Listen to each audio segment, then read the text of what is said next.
Yep.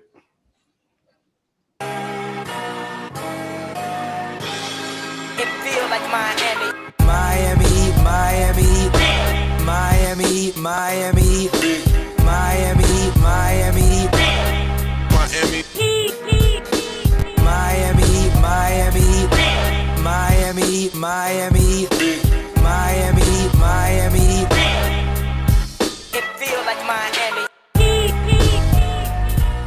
Welcome to the Heat Beat Podcast. I'm your host, Giancarlo Navas, and with me today, if you're watching on YouTube, to my left, our 2K coach, Franky.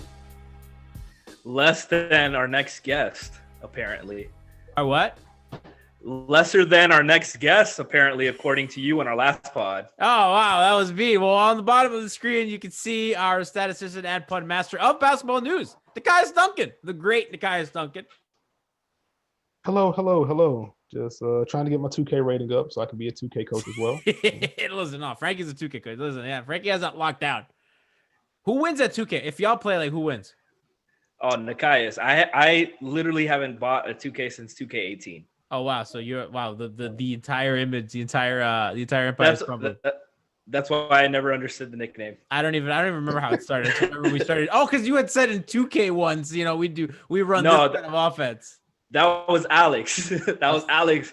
He asked Nekias about a 2K. He said, since you play 2K so much, what would you do instead of asking me? Actual coach. Yeah. Actual coach Franky. Okay, wow, it's been a while. Listen, if you're watching on YouTube, you'll notice that my camera is a little different. Well, a lot of things didn't want to work today, so we're using the backup cameras, and we have this very unflattering angle. So if you're listening to us on our podcast feed, you can see this angle on YouTube. YouTube.com/MIA Heatbeat, and we're uploading all the VODs to every live stream we do, and every podcast we upload the video to YouTube. And check us out there. We're having fun. Also follow us on twitch.tv/MIA Heatbeat and follow our Discord server that's going to be in the description to this podcast. Now, today we've previewed guards and bigs. Today we're doing wings, which is probably the most important positional group in basketball. And to start our preview of wings, let's talk about a wing that's not necessarily here yet, but might be here soon. And it's kind of the news of the day, really, because yesterday we had all the Harden stuff and, blah, blah, blah. Now, today's been a Giannis day because he still hasn't signed that extension.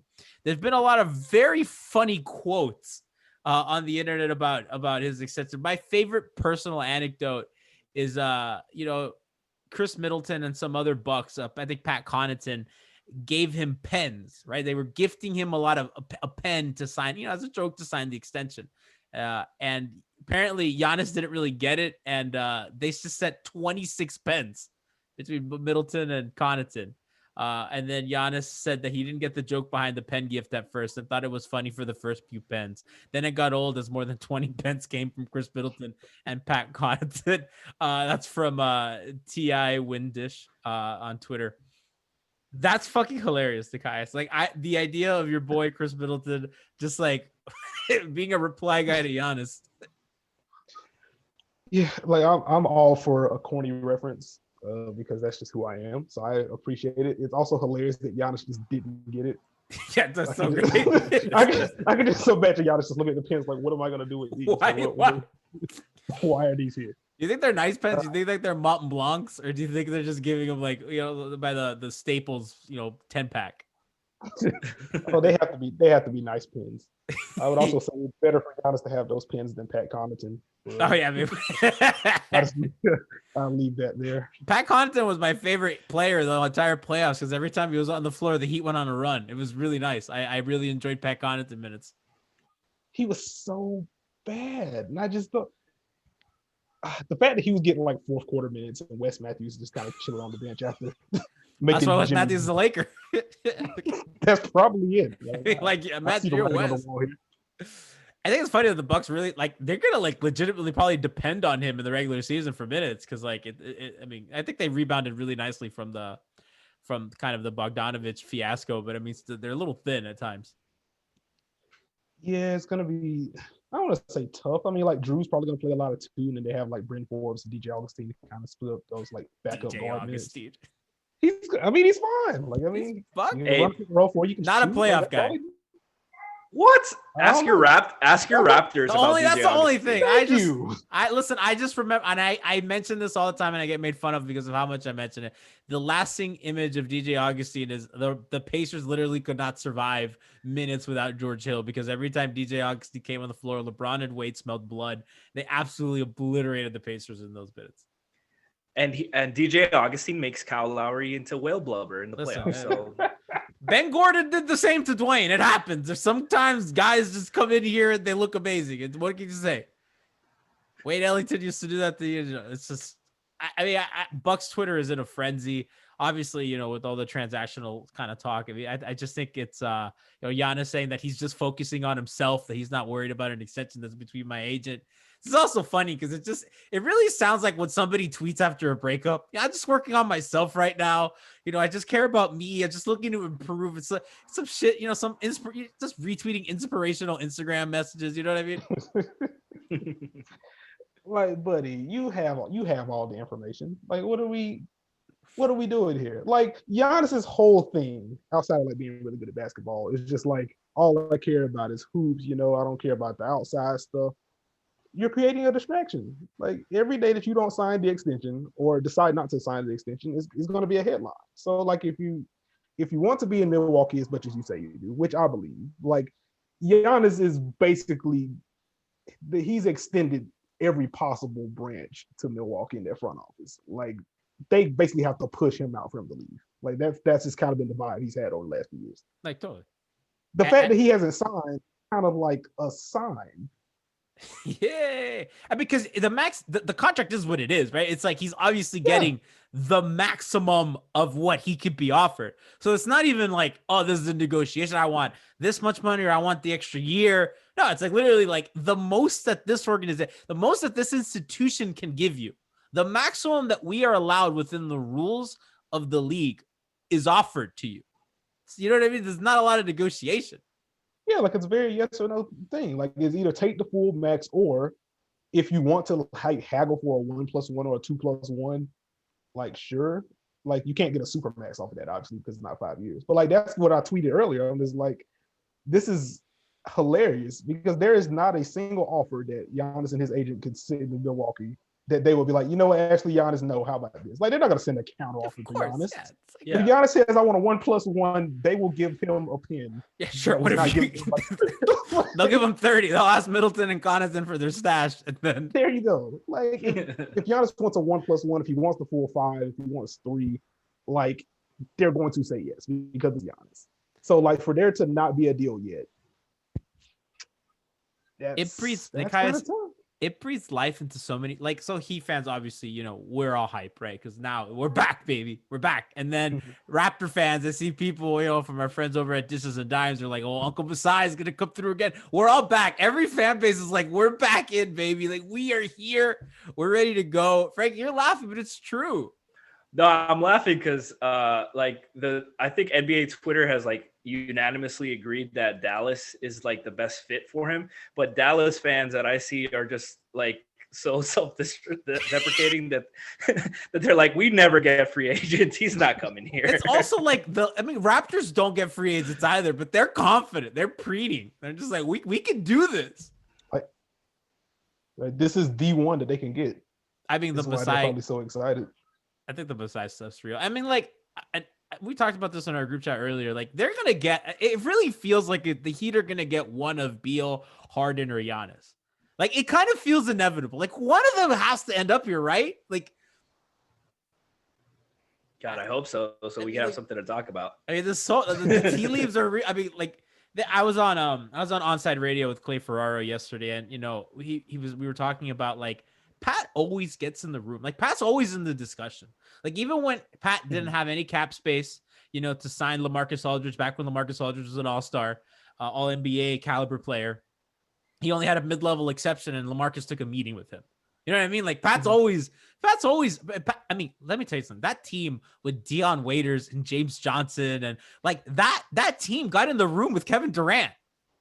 That's kind of funny. You know what I mean? Like, let's think about that in retrospect. That Tyler Johnson and James Johnson and Dion Waiters and Hassan Whiteside, like that group of guys, Pat was like, you want to play with them? And Katie's like, well, let me think about this. No, that wasn't the team. This was the one that went to 7 with the Raptors. No, That was not. that was before. Yeah, No. that was before. That was that summer because we didn't re-sign Wade. Oh, you're right. You're 2016. right. The Gordon Hayward one was the Yeah. yes, and then Was they that that's one. when they signed the 4-year deals because they had everything Yeah. in place before. Yeah, I mean, it's still funny that all this happened. So I mean, we obviously have to talk about the transactional stuff, but we really want to move on to kind of the preview of the wings, right? Because the wings are the most important position in basketball right now, I would say, and the Heat have probably one of the best. ESPN ranked Jimmy Butler, our premier wing, as the 12th best player. I don't want to get too much into. I'm a little offended that they beat Jayson Tatum, and I don't think Jayson Tatum could do with Jimmy Butler during the finals. I know Nekias is probably gonna but Jayson Tatum, blah blah blah, Paul scorers and that. I don't know. I'll take Jimmy. I'm scared because I think the basketball hipster in me feels like Jayson Tatum's the right answer, but like the culture in me says, nah, fuck that, Jimmy. I mean, that's definitely fair. I would just say, from my understanding of what the NBA rank, the ESPN rank is, it's a projection of how the players are going to perform this year, more so than like how they rank coming into the season. So if they're projecting Jayson Tatum to have a better season than Jimmy Butler, like I don't super disagree with that. Like I think Tatum and Butler were pretty much on par with each other last year. I think you can project for some progression with Tatum with the shot. Again, like he needs to develop a little bit more in like the mid-range area. Like he has no floater, which is the funniest thing ever.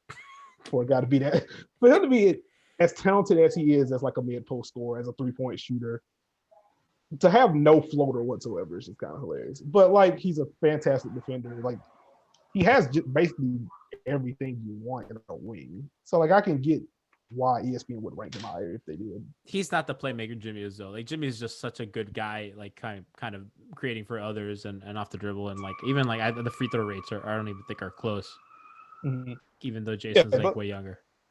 Yeah, I think Tatum has improved as a passer. Like the game is definitely starting to slow down for him. So like if you account for some growth as a passer, in addition to what he already brings as a scorer and as a shooter, and what he brings as a defender, like I just recently I did an Atlantic division preview for basketballnews.com earlier this week. And I wrote like Jayson Tatum might be the best off-ball defender in basketball right now. Like I don't think that's over Giannis. Because like that help, like he's just incredible as a help defender. He is. I guess I'm looking at it in terms of like just the rotations themselves. Like in terms of wing defender, like I view Giannis as more of a big, so I think that's kind of a different role there. But like just the way that Tatum's able to play between two, way he's able to dig and recover, just reading passing lanes, he is way beyond his years. And I feel like that's only going to get better as he learns, gets more experience. So, I mean, the sky is really the limit for him, which, Heat fans don't want to hear. Yeah, I don't want to hear that. Frankie, tell us about how Jimmy's all about culture and like what he did to LeBron in the finals. Nobody else does. Imagine if Tatum had a good coach, There it is. I mean, but no. Frankie, seriously, like we look at Jimmy, right? Like I know that we talked a lot about Bam and everything starts and ends with Bam next season, and kind of the leap he takes is going to be really telling. But what Jimmy does, I want to talk first about what Jimmy does defensively, because I think that's going to be probably the more interesting part of this team going forward this year, where there's a lot of question marks on defense, without Jae Crowder and all that stuff. Like I think his stuff off ball, on ball is just so critical to what they do. He's their best guy doing that right now. At the wing position. And I'm kind of, it's weird to talk about this team, Frankie, because there's like two ways to talk about them, like the regular season them and the playoff them, just because I think that we saw a bit that they're a 16, game team more than an 82 or I guess 72 in this case. And I think kind of projecting what Butler's going to do through a regular season, where I imagine there's going to be a lot of rest and conservation of energy because he's probably still freaking exhausted, is really hard to project. But like the defense, I think, is really going to go as far as he and Bam take it. Oh, absolutely. I see Jimmy, I want to see how healthy he is coming in. He had the the short off season like everybody else on the Heat and the Lakers. But Jimmy's getting, starting his first season in the 30s. I expect him to be in tip-top shape, pristine condition. I'm really interested in his defense because I felt like at times, especially in the beginning of the season, it kind of wavered the energy. I felt like he was conserving it at times. It wasn't like he doesn't do a lot of the pesky energy stuff he used to do when he was in Chicago early on, and that's a role thing as well because he has to conserve a little bit more, but he does such a great job using his hands. He's got some of the best hands in the league. He's pesky. He's poking at in the passing lanes, poking on drives. He can strip you if you're going up and you don't take it up strong. He's one thing we don't really talk enough about Jimmy. He's not that athletic. He's he's strong and he's knows how to use his body, but he doesn't have quick feet. He's not springy. Long, right? Like you wouldn't like he's not winning a foot race a lot of the times. He's gonna outwork a lot of guys, and he's gonna give you 100 in a matter of effort. But as far as like jumping out the gym and stuff, he's not going to do all that stuff. But Jimmy's, so I feel like Jimmy's going to have a great second half of his career because he's already learned how to play within himself physically. So I'm really excited to see him second season more comfortable. We saw a lot of it last season, especially in the playoffs. Jimmy running stuff as the big, using the DHOs as the roll man, running elbow sets himself, pinch post. I liked it. I liked it because it didn't make Jimmy work so hard from the outside in. Made him work 18 feet in, and he got to go to his spots. Jimmy's a lot harder to defend when he's only a dribble or two away from the basket. I loved Nekias when they were using him as a screener for the pistol sets. That stuff, they were getting good things out of that every time, especially against the Lakers. That was one of my favorite things that they were doing. They were just having him screen down there, and I was like him as a screener, and I don't have this energy numbers, and I probably should have asked you that before the show, but I feel like his work as a screener in this really motion-heavy offense has been absolutely spectacular and under-talked about. Yeah, I feel like in certain spots, especially when you're closing games with Goran, you need a guy that can get it off the bounce for you that defenses have to respect in those ball screen actions. I think using Jimmy as a screener is the smart way to go, because if you get to a situation where defenses are blitzing those or they're just giving you a soft hedge or whatever, if you have Jimmy slipping into space, he wants to get downhill anyway. And now you have a defense in the rotation, which makes it a little bit easier for him to create those opportunities for himself at the rim. You kind of have to foul him at that point, and that's kind of where he lives. So he likes him. So that's just a way to get him going downhill without him having to do so much work with the ball. And I think with Tyler kind of probably taking a step forward as a ball handler, I think that'll probably help both of them. It'll give Tyler some on-ball reps, and it kind of gives some Jimmy a little rest. Yeah, I can see that. Like, I think one thing I'm interested, just stepping away from the screening, I wonder what Jimmy's jumper is going to look like this year. Because as great as he played last year and how he stepped it up in the postseason, things of that nature, like it just now it's kind of gone under the radar that he just had his worst shooting season of his career, and like that kind of has to bounce back somewhat, I believe. I mean, like you can't, I don't think you get much worse. 24% from three, 24% on 2 attempts, and he's not that bad. Yeah, like in theory. His free throw percentage didn't dip, but it was definitely the in-game shooting from 3 and mid-range was horrendous. 39% from 10 to 16 feet. Yeah, like that's just not him. So like ideally, I mean, they haven't had much of a break since the finals, but you would think that he's had at least a little bit of time to kind of rest the wrist and things of that nature. Like if the jumper bounces back at all, like he won't have to work as hard as he did last year to generate good looks. I mean, he's going to be cashing in more jumpers. What if I tell you? Go. I was going to say he won't have to batter his way to the rim like every possession to generate something good.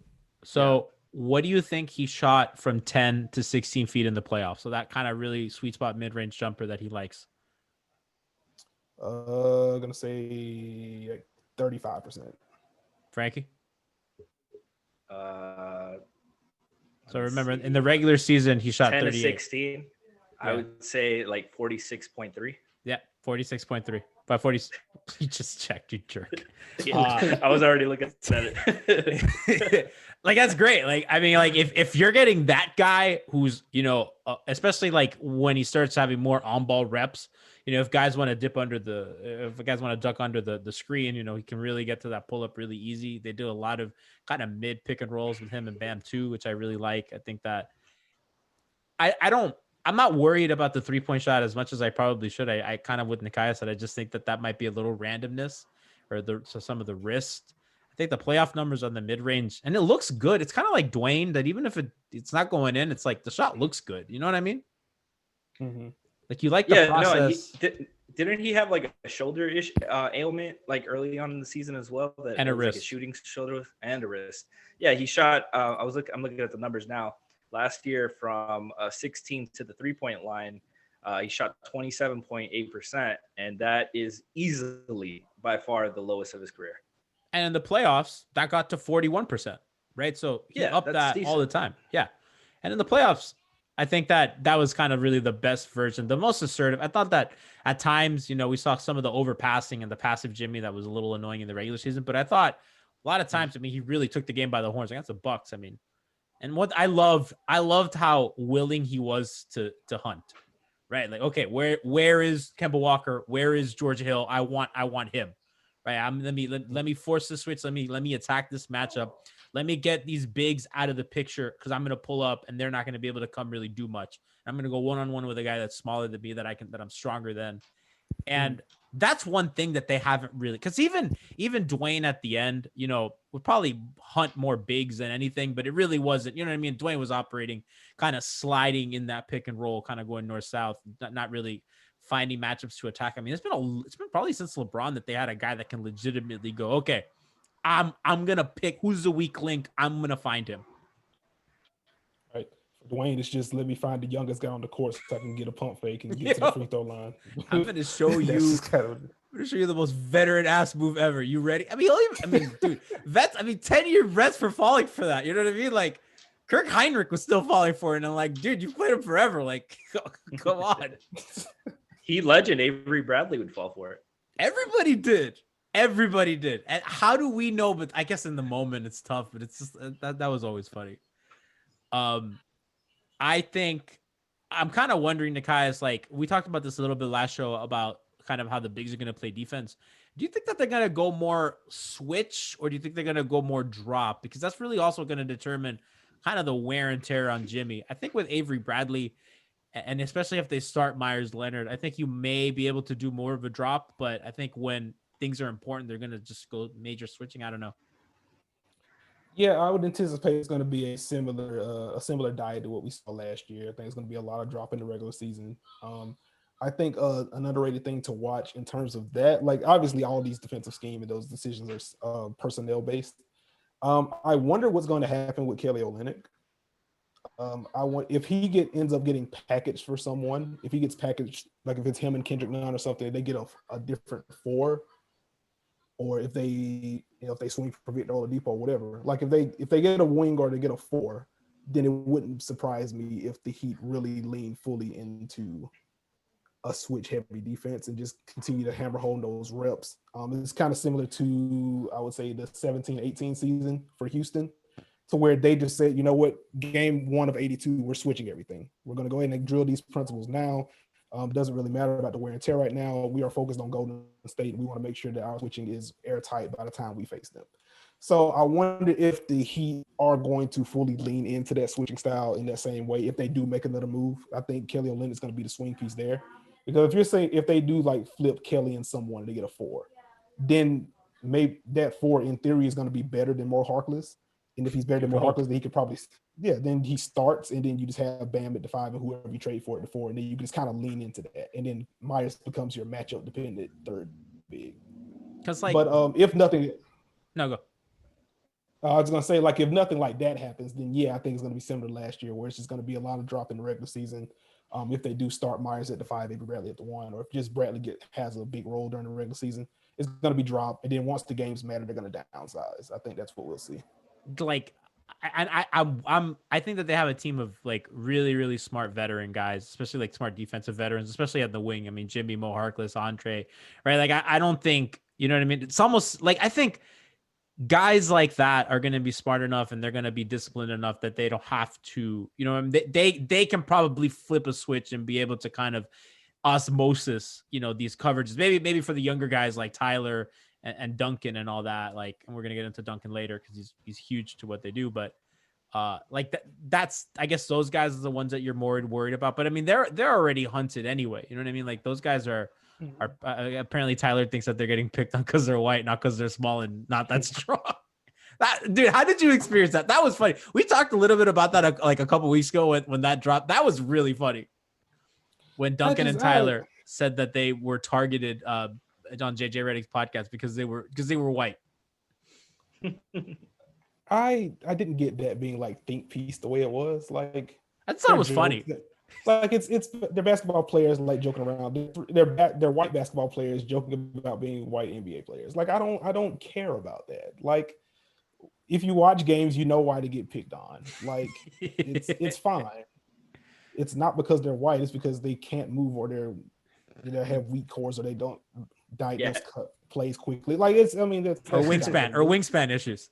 Yeah, like it is what it is. Kirk Heinrich didn't get picked on because he was white. He never got picked on because he was a good defender. That's all it was. Yo, Dwayne would have Kirk Heinrich nightmares. That guy was brutal against the Heat. Like just let him have the jokes, man. I don't care. I think it's funny. We laughed. We had a good laugh about it. I wonder. Do you guys? I wonder how many games Jimmy's gonna play, and it's really tough to talk about. But like, do you think that they have survivable offense without him for like if he misses like I don't know like 10 games in this first half of the season? Like, do you think that their offense can really survive that? Because before, when he really missed a lot of games, Justice was here. And Justice would kind of take the responsibility of, okay, I'm the wing that's going to trigger the pick and roll stuff, and I'm going to do the handling, right? And we have Goran. But, like, if Jimmy's going to miss, like, you know, considerable time with rest with this kind of schedule, like, I wonder if their offense can survive. I mean, Jimmy's always missed games. Like, Jimmy's only played over 76 games twice in his career. So like you expect Jimmy to miss games anyway. So I'm expecting a lot this time though, because of the really short turnaround. Yeah. The strain that he put on himself in the finals. I'm expecting like 55 games probably out of 72. And that might sound crazy, but he played 58 last year. And he didn't have a long playoff season. I'm saving for the fans, man. But it all depends on who else is healthy, because it's one thing for Jim to be the only one missing, and it's another thing for Jimmy and Goran to both be missing time at the same time, and Tyler and all this stuff. That's kind of where like that's where the Heat ran into some trouble in February, when it was like multiple guys missing time at the same time. So it's all about timing. If Jimmy's getting rest at the same time as Goran, that I don't really agree with that, but it's on Spo to try to get the guys ready, and hopefully Hero and Bam can take another leap so they can shoulder a little bit more of the load. I feel like Jimmy's Jimmy, and I feel like we kind of know what we're gonna get. I thought Nekias asked a really good question about the jumper, but other than that, I think that he's the guy on the team that you get, that you know what you're going to get production wise. And I don't think that there's a question. Yeah. The guy I don't know about, and I think he's probably the one I've been most excited to talk about since we started this, has been Mo Harkless. Because when they lost Jae Crowder, and I've said this before on the pod, they lost the ability to not only play up a position, because Jae, could really play up a guy, right? Like Jae Crowder can really guard guys bigger than him, and he was strong, and he was not we all had our jokes, but like he was a plus shooter last year, despite kind of the unraveling at times and how he was guarded. I mean, he's a big reason why they were able to beat the Bucks, because of his spacing, and if they give him. So like Mo Harkless has a much shakier jump shot than Jae Crowder, and I don't think he's as strong, and I don't think he's as good guarding up. Now, Nekias, I know that you've talked at length about this, and we have not talked about this yet. So I'm really curious as to how you feel about that.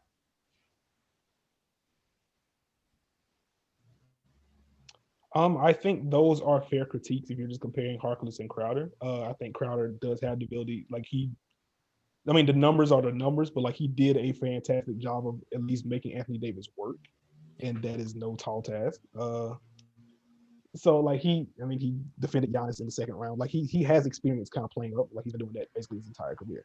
I don't think Mo Harkless is a guy that can do that. What I do think Mo Harkless gives you is a little bit more versatility defensively. Like he can switch out on guards more than you can trust a guy like Jae Crowder to do. And I think that's going to be important in certain matchups. Just kind of eyeing let's say the Boston matchup with the Heat getting in the playoffs. Like I think Harkless would probably do a better job on a guy like Jayson Tatum than Jae Crowder would. For example, Jae Crowder's the guy you want on power wings or like those four or like traditional fours like Anthony Davis. More Harkless is the guy that you can switch out on like a Tatum or Jaylen Brown, those kind of guys. So if you're worried about those kind of wing creators, then I think Harkless helps. The 3-point shot has always kind of came and went with him, and it's felt worse, and in a way it is worse because the volume also hasn't been there. Yeah.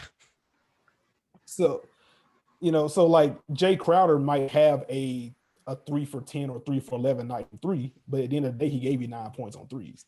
A Bo Harkless bad night is 0 for 3, and it's just kind of it because he's just not shooting enough for it to matter. Eric Spoelstra has already talked about Harkless being a good shooter and how he's already in his ear about letting it fly. So I'm curious to see what that's going to look like. I don't like the bar is the floor for Mo Harkless to have a career high in 3-point attempts because I think he's only eclipsed 2 like once or twice in his career. Yeah, twice. Yeah. So if Harkless takes 4 threes, 5 threes a night and shoots it at a 33% clip, that isn't great. God, that's bad. It's like it's not great. So I don't want to sugarcoat it. But also, if it's that in combination with the growth from Bam, with what you're getting from Jimmy, with what you get from Duncan Robinson, if Tyler Hero slides to the starting lineup, the improvement from him, that combined with Harkless taking more threes and hitting some, like, I think that's fine, especially once you add in the added versatility that you get defensively. So I do think on balance it's going to be a fine pickup, and it's a 1-year flyer, so it's not going to have any really long-term implications there. And if all else fails, you just go to what you saw in the regular season last year. Myers at the 5, you replace Mo Harkless at the 4 with Bam Adebayo. So I just don't. There isn't really any downside, I feel. I kind of think that's what they do anyway. Yeah, especially at the start of the season. Now, guys, do you buy into this theory that I have that? So Miami's kind of shot doctored. I don't even want to say shot doctored, but they've really had guys come in here at that position like James Johnson, like Jae Crowder, who's have career years from 3. And Luol Deng, right? And I kind of have a theory because they don't really have like guys. I don't really think it's them shot doctoring it, right? I think it's more there's so much motion in Eric Spoelstra offenses, especially post LeBron, that if you're a guy and you're screening for an action and then you're flashing out or you're really involved in whatever the set is, when you catch the ball, you're in rhythm. You're not PJ Tuckering it in the corner, right? Where you would get called for an 8-second violation if they had it in the corners. You're always moving. And when you get the ball in rhythm, I feel like that's an easier way to make a shot. And because you've touched the ball, because you've been involved in more actions, it's I don't know. You just, I imagine you get in a rhythm. I don't know if that holds any water. This is just how I've always felt. And I was kind of wondering what you and Frankie thought, because I know you guys are a lot smarter than I am. I would say that I'm gonna have a short answer. I'll let Frankie take it. I feel like I'm talking a lot, but I say that it definitely makes sense. And I think in addition to that, it's just having so much confidence instilled in you. Yeah. Like going back to last offseason, or last training camp when the spoke comment on Duncan Robinson made the rounds, where he was like, hey, he's already one of the best shooters in the world. He doesn't have to prove it. And then you go to Basketball Reference and you see what Duncan shot from 3 in the handful of games that he played. It's just like, are we sure about this? Or going back a year or two before with Wayne Ellington, it's like, no, we want Wayne to take 10, 15 threes. I think when you empower guys, in addition to the rhythm that they have being involved in those kind of offensive actions like you spoke to, it is easier to establish a rhythm. You have more confidence. It's an easier ball to shoot. You're not worried about being pulled if you miss 2 shots in a row, as long as they're good shots. So I think all of that kind of factors into it. Yeah, I feel like it's also a case by case issue as well, because there's a guy like Shane Battier who you're not going to have him run around on offense. You want him to set screens, pop, or at the most as his movement or spot up, and you want Ray Allen moving around a lot more to bend the defense a little bit. So it definitely matters on what kind of shooter you are, because a lot of guys, I've asked players that I've coached before, like how do you feel more comfortable? Are you more comfortable as a spot up guy, having your feet set already? Are you good coming off the screen, catching it, setting your feet in one motion? So it's a lot of technique. Guys like Duncan has elite balance coming off screens, coming off handoff. He sets his feet so well off the 1-2, off the hop, whatever you want to look for. Guys like Hero, really good at it. I feel like some guys that are used to having the ball in their hands, especially like young guys growing up in college and stuff, early on when you start throwing them in the corners just to spot up and don't involve them in the offense, those kind of guys struggle with it. Some guys like Mo Harkless is used to just spotting up because that's his whole role. I feel like what Spo's trying to do here, like Nekias says, is empower him. Trying to say, hey, look, we believe in you. I'm not going to take you out as long as you're playing hard. Just keep shooting, and try to see if that confidence is what he needs. And it honestly might be with Harkless. One thing that concerns me is his corner shooting. For his career, corner shots are usually the easiest 3-pointers. That's the shortest one. They're vast majority of the time assisted. So it's a catch and shoot set shot, and he shoots 32% from the corner for his career. So, and that's usually a pretty good mark of what you are as a just catch and shoot guy, if your corner shot. So I'm concerned with it. I'm hoping it's a confidence thing. Maybe Spo and a couple technique things they work on to just get his shot a little more fluid. But as long as he's playing defense and shooting the open shots, he's what he is. He's a solid guy. I think the interesting thing about Miami's offense is, like, if you look at where Jae Crowder's shot diet came from, a lot of it came from like the break, right? Because you have him screening in those actions, or he's either screening for Duncan or Tyler to kind of curl off into that handoff or whatever. And then that's where he is, and he's usually stationed there. And same with, if Bam ever gets a shot, I imagine his diet of the shots would come up from where he's doing the handoff, because he's not really a stand in the corner guy. The corner guys are usually Duncan relocating, Tyler relocating, Goran relocating. Their wings are typically not shooting from the corners, which I feel is a little backwards, because most of the NBA would have guys like, your PJ Tuckers, your Robert Covingtons, right, kind of spotting up from over there. Your 3-and-D wings. Yeah. So I think there's a lot of diversity in the way that Miami takes threes, and I think that I don't know. I kind of feel like I actually think the guys is like underestimated. I think that he might shoot like 35% from this. I mean, he's had a 40% season once. That might have been a contract year in Portland. I don't remember, but he actually wasn't Maurice Harkless the one that was right at 40% for the season. And then if he missed a 3 at the last game of the season, he would lose a bonus or something. It was 35%, but yeah, that was him. Yeah. $500,000 bonus in the contract if he shot 35% for 3. He just stopped taking them for the rest of the year. That was so funny. And he finished with 35.351. I like, guys, when you said the thing about the guards, I thought that was interesting, because like when I was watching film for a piece I did last season about Miami switching, they would switch a lot of Jae Crowder onto guards, and that like rarely went well. And like, the guards were Trae Young and Kemba Walker and, Luka, who's not really a guard, but whatever. You know what I mean? Like, it just never went well, but those are like transcendent guys. And I think the foot speed, that's actually really interesting, because I didn't consider how that would work kind of sizing down, but I thought that they relatively solved that, especially because they're comfortable switching Bam onto those guys, right? Those quicker, smaller guards. I think Bam's really comfortable, and he's done a good job. And like, if anything, they're forced into like a 35-footer, like like he really baits him into it. Yeah. Yeah, but the issue with that is when Bam is the lone big, is who's the backside guy. Oftentimes, so often when Jimmy. Bam goes to help, Bam goes to switch. If it's not Jay or Jimmy, it's Goran, Tyler, Duncan, guys who are not going to be much of a force, full impact at the rim. And that's why you see a lot of those rim numbers when Bam is at the 5, bleed. It's because they try to force Bam away from the help from the rim, and that's why Jay was such a big help for them, because he gave them something on offense, being the 5th option and hitting shots, and A body. he was a body who was tough inside and strong. So with a guy like Mo, he's so skinny, so you hope for that he get feisty in there. I see him playing a lot more 3 and 4. I feel like Iggy will be the power wing more often than Mo. Yeah, I know. Same. I mean, like, and that kind of gives us a nice transition. I mean, we can go either Andre or Precious, but I really kind of wanted to get into Precious because last time on the pod when we talked about bigs, we talked about Precious if they choose to use him as a big. But I think that he could be a very effective wing for them, and he could be kind of that power forward, kind of can guard the Jayson Tatums, the LeBrons, the Giannis's, right? He can be that power wing defender.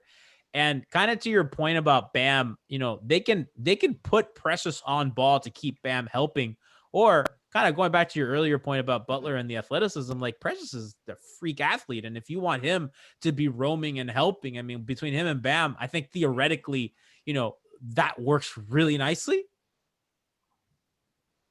You know what I mean? Like, and go. No, I get what you mean. I probably still wouldn't classify him as a wing just because he's not going to be doing wing things offensively for starters. Like, or if he is, then that's probably where you're going to see like Spo asking what's going on out there if he's trying to get coast to coast early on. But I do think you're on to something in terms of defending like the power wings, just because he does have that frame 6'9", 7'2" wingspan, I believe is what he is. Oh yeah. Have him Big boy. Yeah, so like he's listed at 230 somewhere in there. Like I think he is a guy that you can throw on a LeBron. Like it probably isn't gonna go well because it's freaking LeBron. But just in terms of like eventually the front archetype, like I get he would be the guy to have those assignments. And I think within that context, it's going to be important to see like what his jumper looks like moving forward. Because again, Mo Harkless doesn't have a rep as a shooter in terms of accuracy or in terms of volume. Precious doesn't have really the volume or the efficiency right now either, just in terms of like the college sample, the high school sample, whatever. But he does shoot an easy ball. So if he does get those reps and he's comfortable taking them from the corners or whatever, if the volume is going to be the same and you get into a matchup to where you need someone to defend like a bigger forward, Precious is going to be more physically capable of handling those matchups that like Jae Crowder took on last year than Mo Harkless would. So that's where it just gets into Mo Harkless being a regular season placeholder, and if Precious is coming along with the jumper, then you give him the 4 minutes, and then you just kind of go from there. Like, why can't he be some sort of facsimile of Jeremy Grant on offense? Like, why do you just like? It's not like. You know what I mean? Like obviously not that he won't have those ball skills or whatever, or the shooting. But I think he could be some sort of rookie, very raw facsimile of that. I don't see why he couldn't. But Jeremy Grant was very raw coming out of high school, out of college too. Like it took Jeremy Grant a few years to be Jeremy Grant. That's what I mean, like a facsimile. You know what I mean? Like I'm not saying OG Anunoby, but we can get there. No, put the work. I could definitely see him showing flashes of it. It's just with rookies, it's hard to be. You're tested so much off ball that there's very, very few rookies that are positive impact players. So Precious, an energy guy, extremely athletic, runs the floor hard, can finish in transition, and can, like you said, can defend well. You want him to just be the guy who on certain wing matchups that he's guarding him one-on-one, so he doesn't have to worry about off-ball stuff, or switch lineups. So he's just as simple as possible. He's not worried about double screening, calling out this, calling out that. He's doing this as little as possible, basically. Mhm. And that's basically Spo's best way to maximize him, which, you can have him in the Jae Crowder role in that, because, Bam will help him if Bam's in there. Myers will help them because they will talk and they will tell him to, pull the string when Myers goes to help. Precious got to drop down and make sure he's at the rim. Precious is a really good rim protector, and he was on one of the best defensive teams in college last year in Memphis. And I think he was third in blocks out of freshmen. Like I saw, we kind of joked when they picked him, but like I honestly really see the vision, and even if they play him with like Goran, right, that really simplifies his offensive role. Okay, you're gonna screen for Goran. We talked about this last time. Goran's a great, lob thrower now. He's really improved that since he got into Miami. It's a good, nice target for you. Kind of gets you downhill, jump out of the gym. Young guys like that.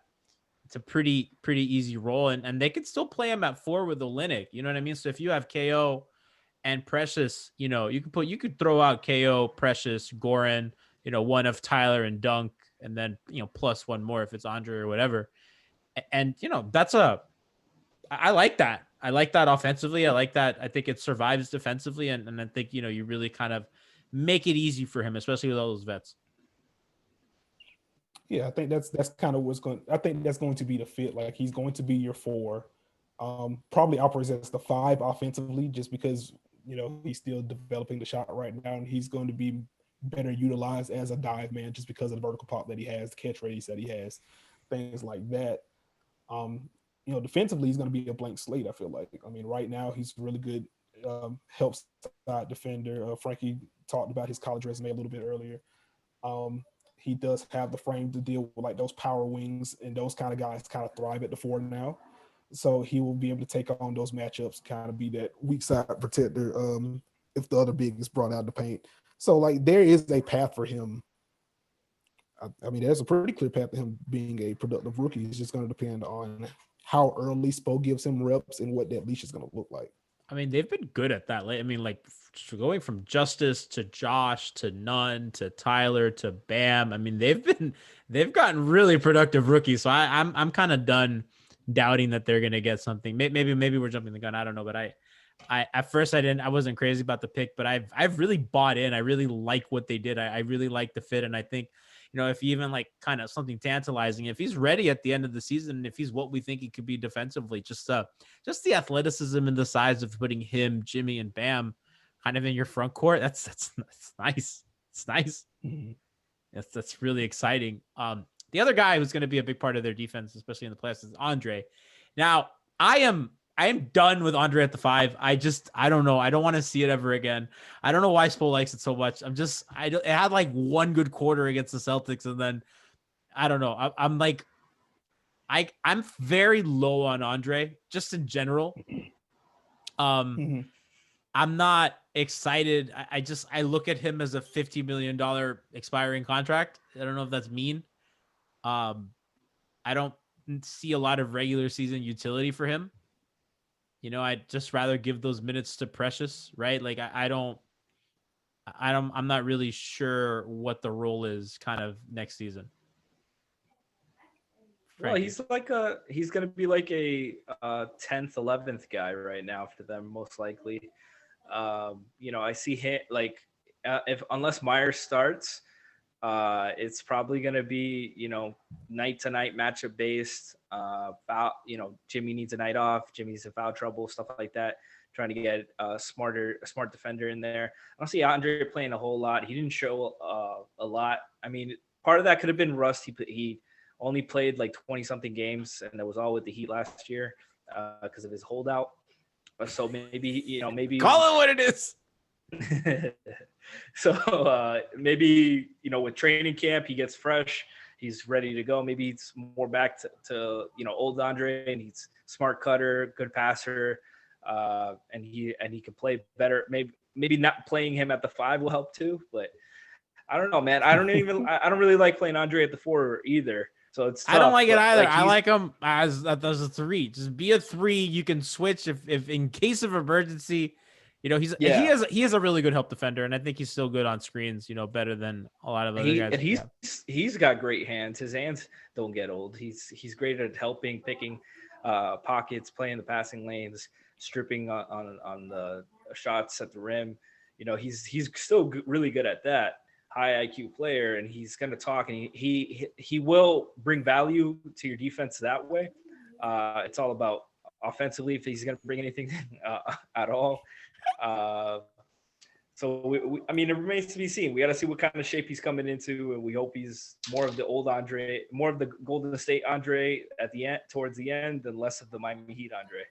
So we have two more guys that we're going to talk about, and I'm going to let Nekias, you're going to pick the next one. And I think these are two of the more interesting kind of high variance pieces. We have Duncan and we have KZ. Who would you like to talk about first?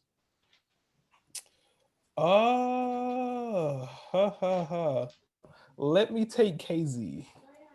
I think if KZ, listen, fans have mythologized KZ into something that I feel bad for him.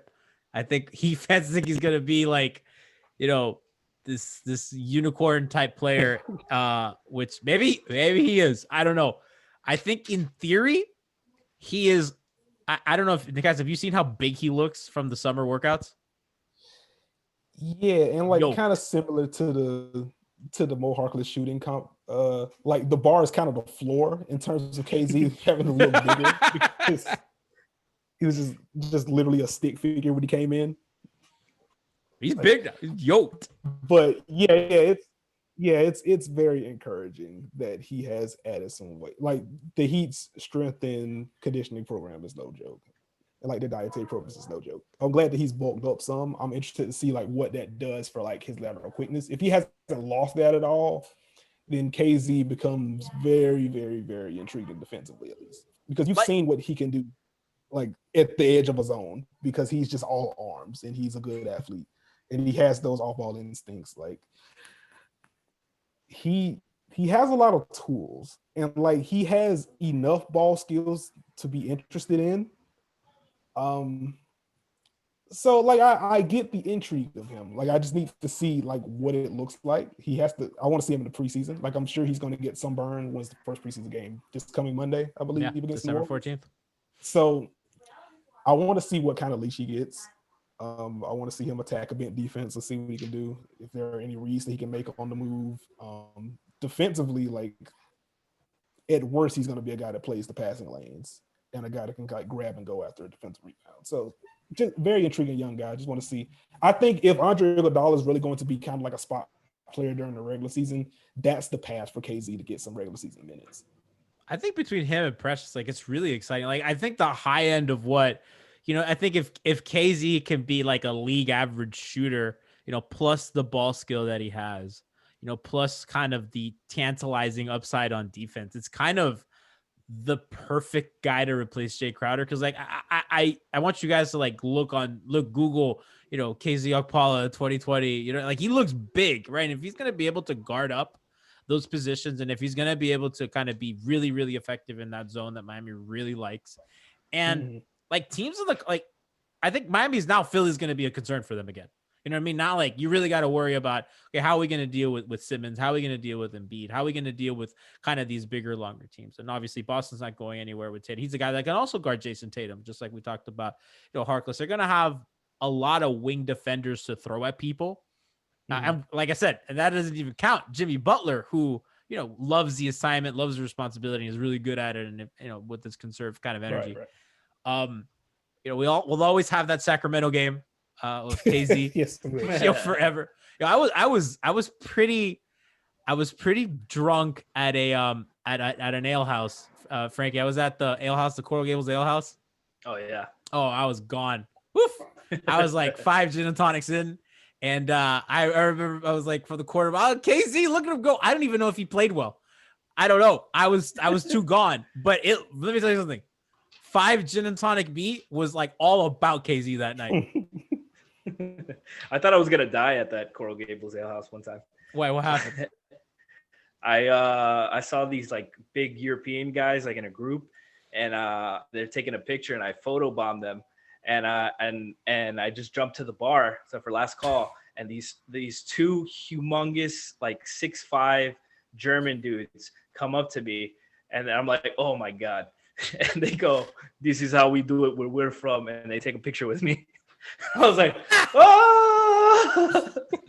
They're nice. They're friendly. Oh, they were so nice. They bought me a drink. It was awesome. That's awesome. Look at that. Making friends at the Coral Gables Ale House. Yeah, but KZ, man, KZ has become my Earl Baron. When God. Oh, what a name. That's a deep cut. God. Oh, man. In 2006, when I heard Earl Baron was the Dirk Nowitzki guy in practice, I was so excited for his future. In 2K8, I made sure Earl Baron was getting a ton of minutes, a ton of development points. 2K. That's how much I believed in Earl Baron. And now we heard KZ was the Giannis guy in practice. I was hyped. I mean, I was a KZ fan when he was in college. Any ball handling forward is gonna win my heart. Shout out to Scotty. Shout out to Tracy. I just love those kind of guys. Just that talent at that size, the feel for the game. You hope for that the NBA speed slows down for him, that he can handle a little bit, make some passes. Importantly, defensively, make an impact, not get lost, and not have to play zone all the time when he's in the court. But it's intriguing, man. KZ's only 21. He's got a full year into the G League. He's only 21. They have so many young guys, Frankie. Like, we've talked about all these vets and young guys. Like, I think that they have, for a team that just made the finals, we're talking about such raw products like KZ, like Precious. Tyler's coming into his second year. We don't know what Bam's next leap is. And the next guy we're going to talk about Duncan. But like, they have all these young guys. And then they have Goran, Jimmy, Mo Harkless. You know what I mean? Andre Iguodala.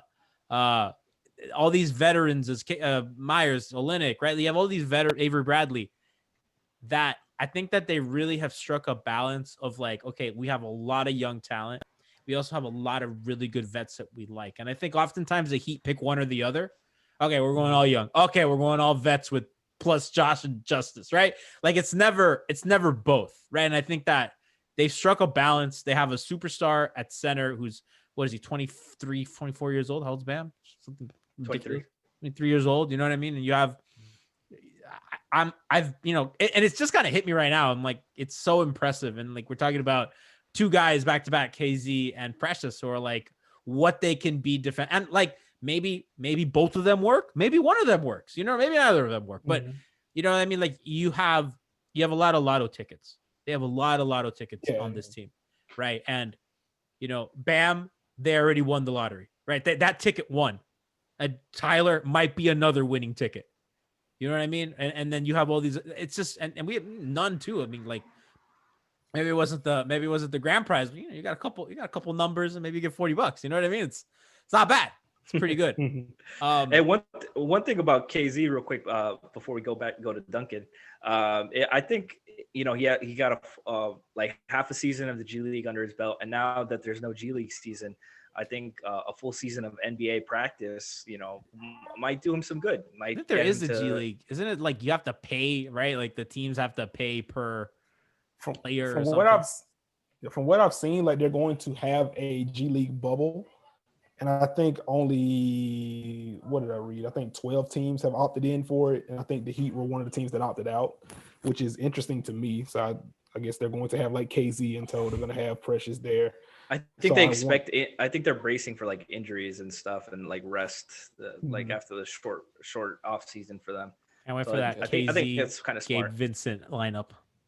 Oh, Gabe. Wasn't that in the Sacramento game? Didn't Gabe play in that game? Maybe this has already happened. We're already. Gabe. I really game? Was that the game that Gabe came in and hit like his first like 2 or 3 threes? That might have been Orlando, or I might be confusing him with Henry Walker. No, it wasn't Henry Walker. I mean, like, who remembers that? Speaking of wings, remember that Henry Walker game in Orlando? Good old Billiam. Oh man, that's so old school Heat Twitter. K-State legend. That was a fun season. Was that the season that Beasley and Zoran went off the last game? Yeah, that was not a fun season. I don't know. In retrospect, it was fun because of the joke, because of Billiam, because of Zoran, that last Beasley go off. James Ennis, the savior. Oh God. Freaking James has never God. learned how to dribble. Oh, man. He's on Philly, right? No, James Ennis is back in Orlando. Oh, good for you, James Ennis. Well, full circle. What a guy. I want to get to Duncan. Now, I think Duncan might be like, obviously, like, you know, Jimmy and Bam and Goran, whatever, but like after those guys, my favorite player to watch on this team. More than Tyler, and I might be a hot take. I am in love with everything that Duncan does offensively. I expect everything that he shoots to go in. The movement is incredible. The screening, his relocation is just fucking outrageous. Like, good defenders are losing him because they think he's somewhere and then he just relocates, and that's exhausting to defend. And I think Danny Green, or what was it, Kuzma or whatever, the video of them losing him, like they look back, oh, where'd he go? And he's just like always moving, and it's like such a cliche, but like, and I've said this before, but Coach David Thorpe talked about on a podcast with Dave Dufour, or was it Zach Lowe? I don't remember. But he talked on a podcast about they're teaching kids, like, you know, developmental guys, how to move like Duncan, how to stop your body and go up vertically like Duncan. Like, he's just like legitimately changing the way people coach that kind of player. Right? It used to be JJ Redick, and now they're like, well, we're going to teach you how to be Duncan Robinson. It's just fucking crazy. He's Duncan Robinson. He was like this big. He was a stick figure. The size of my pinky last season. He played 1 million minutes in Dwayne's game against the Nets, and I'm like, why is he here? What do they do? Spo, what are you doing? Like, it's so confused. It was the passing of the torch on that Dwayne assist on that lob. Bro, it's crazy, dude. It's like and then the guys mentioned the comments and yeah, Doug's a great shooter, and like I was like, yeah, okay, Spo, I've watched him. Yeah, okay. He's just, you know, he's white and he's skinny. You're just saying that. The dude is unreal. You know, unfortunately that Clay's not gonna play. I mean, he very may well be the second best shooter in the league. You know what I mean? Like, just the volume, the movement, the partnership with Bam, like it was like 1.5 points per 1.2 points per possession every Bam Duncan handoff, like 1.25. That's crazy. They're like scoring over a point every time they run that action. It's so fucking automatic. It's ridiculous. And, you know, just kind of looking ahead, I'm looking at the contract that Joe Harris just got this offseason. I think $475 is what he got. Mm-hmm. And like, Harris is better than Duncan Robinson, but also Duncan is bigger. He is a little bit younger. You said like, who's Duncan, better than Duncan Robinson? I think Joe Harris is better than Duncan Robinson because of the overall player. Because overall player. Yeah, because I mean, he is a better defender. Harris can do a little bit more ball. Okay. He's a better finisher as well. I mean, the volume low, but he does have a little bit more to his game. So like, I think Harris is better, but also Duncan is bigger. He's younger. He has really set himself up to get paid next year, and he's earned it because he has turned himself into the ultimate off-ball weapon. Like you mentioned, the chemistry he has in dribble handoffs, the way that he relocates, the way that he screens and then pops out when Miami goes into their post-split action. Like, he is a very underrated screener. Yeah. And I think that you can see the influence from Golden State, from Clay, from Steph, with the way those guys, that's what makes them so dangerous. Like, those guys don't just get in the way. And with them being as great as shooters as they are, getting in the way and then running can be enough to bend the defense. They make contact and then they sprint full speed. And it just puts your defense in such a frenzy when you're dealing with that kind of connection and that kind of speed and that kind of threat from the perimeter. And Duncan Robinson does everything at 100 miles per hour. Like, and that just makes him so much difficult to defend. You want to hear something crazy? Yes. So I mentioned earlier that, you know, corner threes are like a great indicator of how good of a shooter you are, just as a base, because there's a lot of catch and shoot. Duncan shot 49.3% from the corners. It's crazy. That's basically a layup. A little less, but yeah, I think that's insane. Like, I couldn't believe watching the playoffs last season how fucking scared of Duncan these teams were. The way that they would plan their defense around that handoff action. Like they're terrified of him. And the Lakers were sending 3 guys sometimes. They'd have AD kind of dropped, and then they'd have 2 guys come for Duncan, right? And I'm just like, it's Duncan Robinson. This is hilarious. Like he's like scaring people. And then they're like, okay, well, AD, you got to step up on Duncan Robinson. And it's like, what? He was a Skyforce legend last year, and then he's starting in the finals. And like he was the number 1 schemed option in the finals, which is insane. Nekias, would you guys say that he was the guy that teams most scheme for on the Heat? That day one, coaches come in and they're okay. The first thing on the board, Duncan. Yeah, because like with Bam and Jimmy, like not to take away how good they are, because they are like they're both top 15 players in the league. But just in terms of what they do, they're very easy to scheme for.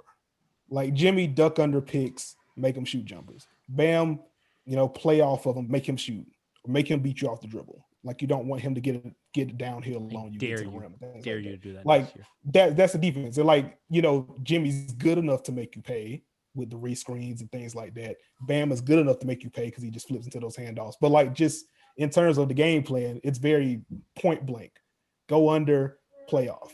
With Duncan, it's okay, chase him off for screens, but trail him in a certain way, because if you trail him this way, he'll reverse course on you, or he'll catch it, jump up like he's going to take a shot, flip it back to Bam, and then go back the other way. Like you can't even just say run him off the line because he has built-in counters now. And then you get into like the second half of the season to where teams are trying to blitz those handoffs, and now Duncan is slipping in pocket passes. I love that.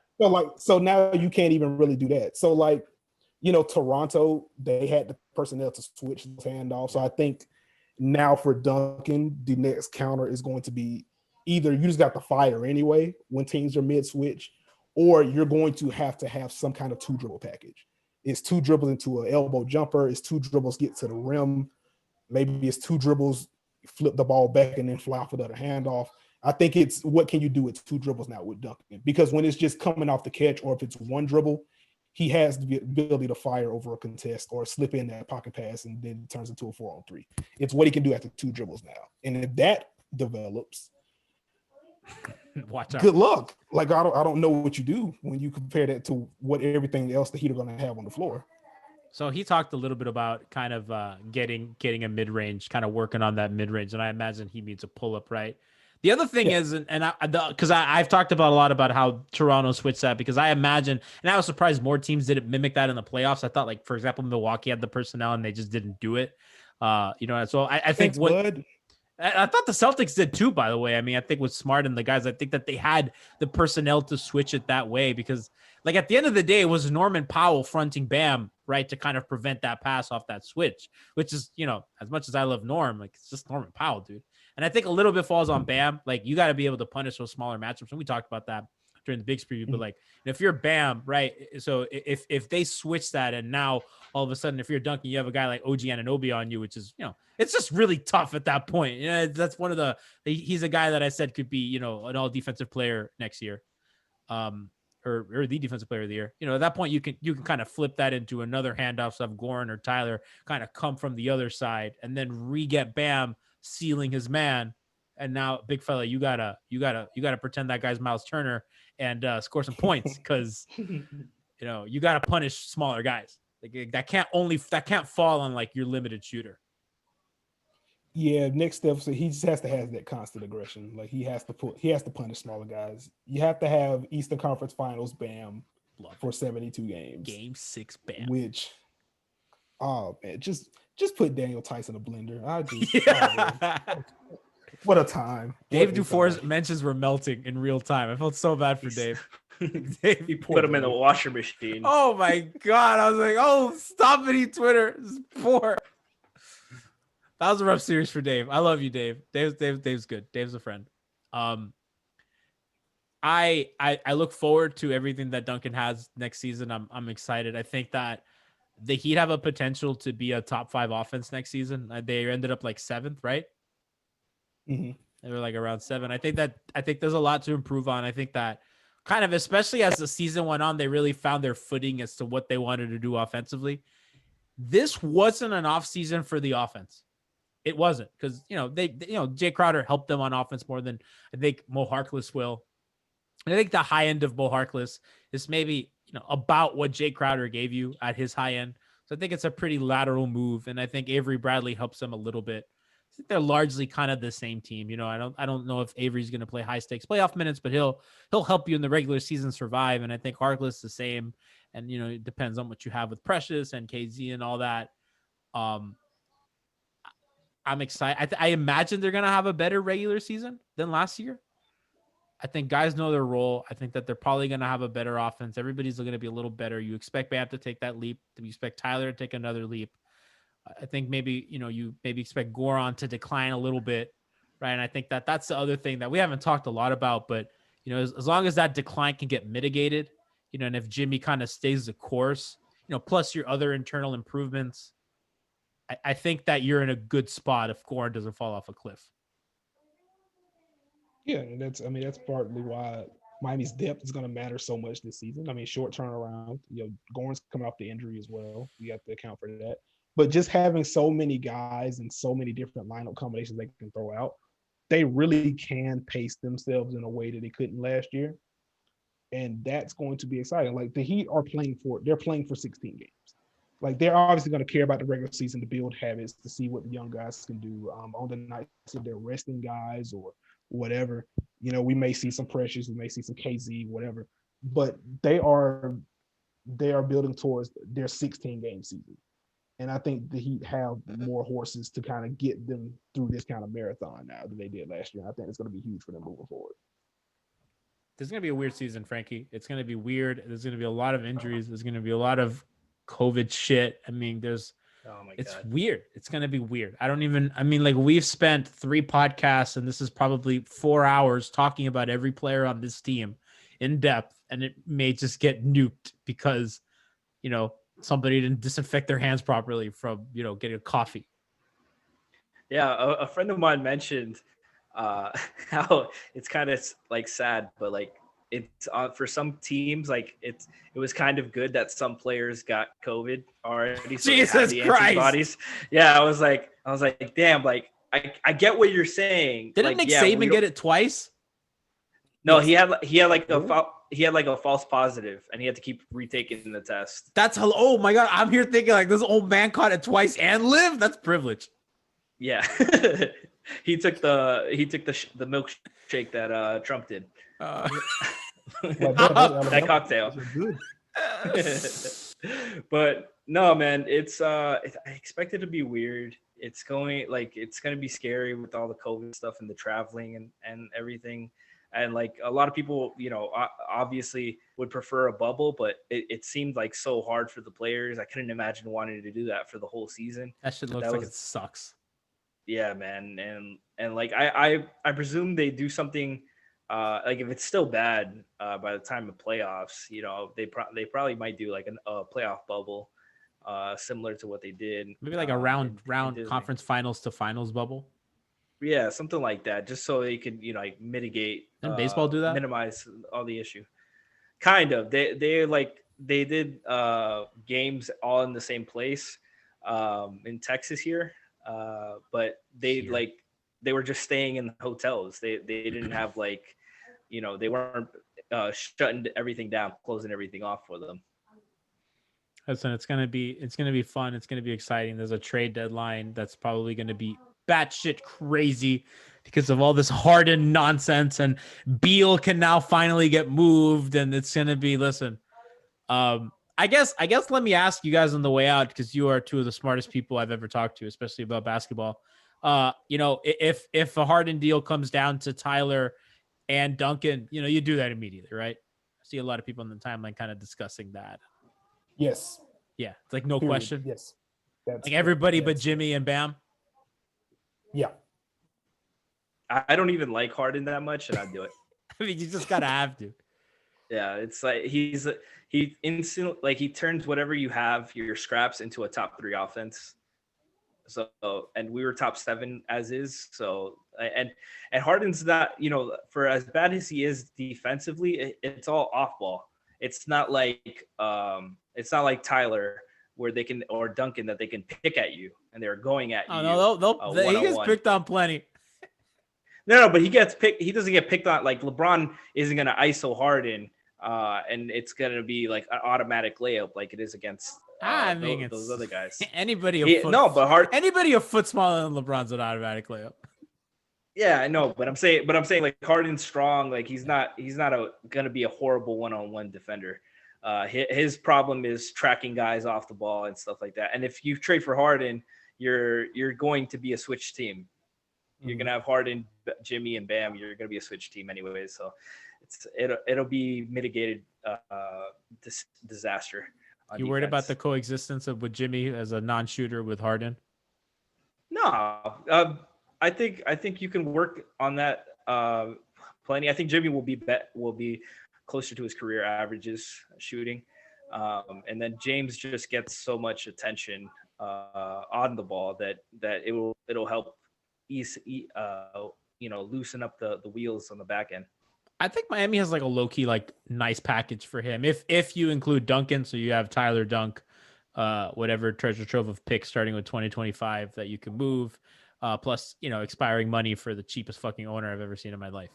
Right. So you get a lot of money off his books with Olynyk and with Andre and whatever. And I don't know if they have a wink with Myers that we trade you for salary purpose. I don't, you know what I mean? Like that. I think they have a lot of horses and juice in trades, because they have, I think, as much as they may say, and they may like Tyler, I think to get a blue chip superstar, I think they have a young guy that's good enough that could get you in the door.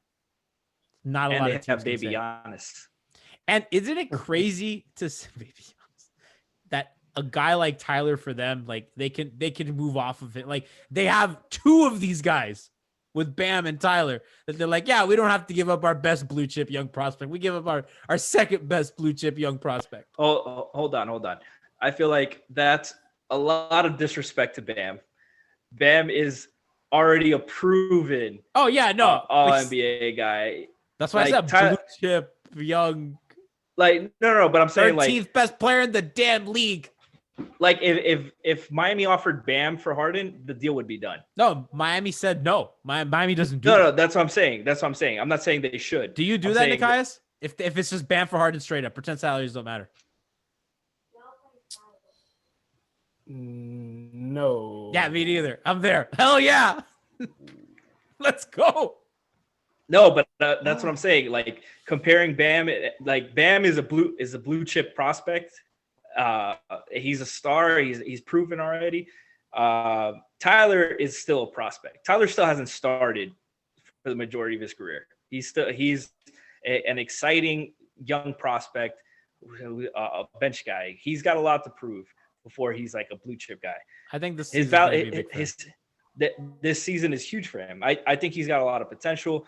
I think like a lot of people feel like his best case scenario is similar to like what Bradley Beal is. And that is a all NBA player. So that's very high praise. But Tyler hasn't done anything close to proving that he's that kind of player yet. I'm excited. Okay, before we go, because now that we've gone through every player, let's project our starters. Let's start with Nekias. Who do you think are the likely, if not who's the best five, but who do you think is really what they're gonna use for the regular season? What I think they're going to do. What you think? I think they're going to go. I think they go Hero, Robinson, Butler, Bam, Leonard. So you have both of the shooters. What about you, Franky? I think it's going to be to start. It's going to be Avery, Duncan, Jimmy, Bam, and Leonard. I think we're all in agreement that Bam and Leonard are it. I'm also, Jimmy's obviously a lock. I think Duncan's a lock. I know some people have kind of hinted maybe otherwise, but I don't think that there's just any way that guy is not going to play with your starters. I think at that point I think it'll be between Nunn and Avery.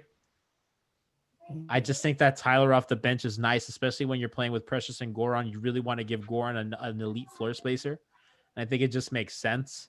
And I think eventually maybe Tyler can get to that starting role, maybe in the playoffs or whatever, but I just think it makes sense. And also we mentioned this last. I think Christian joked about it. They got to get Nunn some minutes because you kind of want his value to be something. That's not a joke. True. I mean, they just can't, stash him, never use him, and then try to be like, "Hey, you want him?" Yeah, I mean, they could go back to that starting lineup that they ran the majority of the year. I don't think it'd be a bad choice.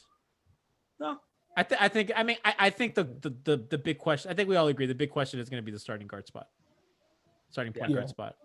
Yeah, I say, and to be clear, like, if it were up to me, like, I would go with Franky's lineup. Like, I think Bradley should start the 1. I do think that they're probably going to put a lot of stock into what Hero did last postseason. Kind of projecting him upward. And also, like, if Hero is going to, if you're thinking of Hero being a guy that can get you a Beal or a Harden or a Giannis in a sign and trade if it comes down to it or whatever, then you might want to showcase him as a starter. And like, he already has chemistry with your key guys anyway. So I think it would be an easy transition there. So that's why I'm thinking that they're going to start Hero. I would start Bradley because I think you want that point of attack defense, but I can understand the Heat just kind of throwing their guns out there. I think with Myers, it makes sense to start Bradley. Mm-hmm. Yeah. One quick thing. We talked about the coverage on defense, what they're going to do if it's drop or switch heavy. I think they got so much faster defensively. I would be interested in seeing how the blitzing lineups look, a little bit more hedging, a little bit more aggressiveness. Avery Bradley's tremendous picking pockets. He's great going over screens, and Bam's so athletic, especially when you play him at the 4. He's so long and athletic with Precious too. That's an easy thing to do, just edge and double trap. And you got guys like Jimmy, you got guys like Mo Harkless that are long, athletic, and can just read the passing lanes. And Andre too. That I'd be interested in seeing how that looks. I just think that if you're gonna, this is a team that I think would benefit a lot from running. Not that they have a ton of athletic guys, but they have enough shooters that in kind of mid-transition, that's just so fucking horrifying when Duncan and Tyler are your trailers. And, Bam kind of darting to the rim. And I think Andre's and Precious too. Yeah. Like, I think that getting out, I just don't think they're going to have the guys, there's no Dwayne, they don't have a lot of guys in the wing that's going to get a lot of steals, maybe Butler and Bradley, but I don't know if they're going to have enough on the wing to do that. No, that's why I say, like, they can create the pressure, and it kind of takes, it's kind of like goes back to like what they did with the big 3, where they used Bosch and made him hedge and trap and stunt and recover. But the difference there was the guy that's kind of closing that space and making the decision between the guy in the corner and then the on-ball guy was Dwayne Wade, who's not only a freak athlete, but a fucking genius. Listen, Jimothy Butler can do it. Oh, Jimmy can. I don't doubt Jimmy can. I start having questions when it's, Avery and Goran and, Mo Harkless. I start having questions. I'm saying, I mean, they did it with Ray Allen and Shane Battier and Mike Miller. They did it with slow guys. So it's not like, what am I talking about? They made Gerald Green an efficient defender. Who am I kidding? Yeah, no, I'm not saying it's like a full system. I'm saying like they can throw it in spots. I'd be curious with certain lineups, like Avery, Jimmy, Bam lineups that you have 3+ defenders and can create some pressure and run in transition, which they were so bad in transition last year. Oh God, they really got to get better, and I think the athletes are going to help. Everybody, thank you so much for coming today, kind of putting the bow on this preview for this Miami Heat season. They have a lot of expectations coming off. It feels good to cover a good team. It didn't really feel that way halfway through the regular season last season. They were kind of the 3 seed for a while, and then they started losing to Charlotte and the Knicks and the Nets and the Wizards, and it got dicey. But it's good to be back. Matthews. Oh my Garrison Matthews. Cam Reddish decided I'm going to be a competent NBA player against the Miami Heat. Awful. It feels good to have a season preview where we're talking about finals aspirations, playoff rotations, all that stuff. It's really exciting. We have so much at Heat Beat planned for you this season. We have a couple announcements kind of coming really soon that I think gonna get fans of us really excited. We have tons of cool stuff coming. Mention on the top if you're watching on YouTube. Thank you. We're trying to grow this audience. It means a lot to us. Follow us on Twitter at MIAHeatBeat, myself at GNavas103, at Nekias NBA, and at Franky G_. Did I get it right? Yep. That's good. Nekias is the only person who has NBA in their title who's actually cool.